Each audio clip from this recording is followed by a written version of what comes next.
Hi, I'm Luke. Nice to meet you.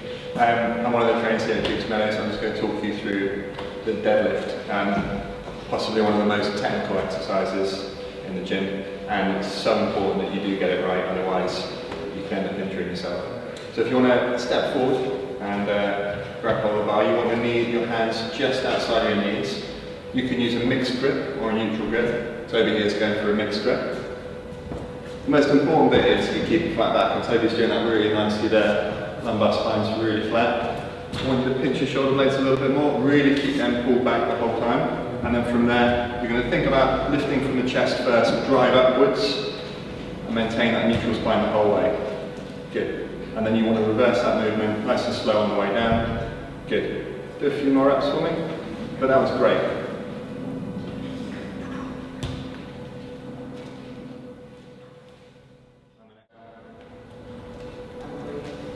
Fantastic. As you can see, he's lifting his chest first as he comes up. And he's maintaining an excellent instructor. He's got that spot on. Okay. Deadlift is possibly like the best conditioning exercise for like total body strength. It's getting everything. It's getting the big muscles in the legs, your glutes and hamstrings. You're also working the upper body, maintaining that nice neutral spine position.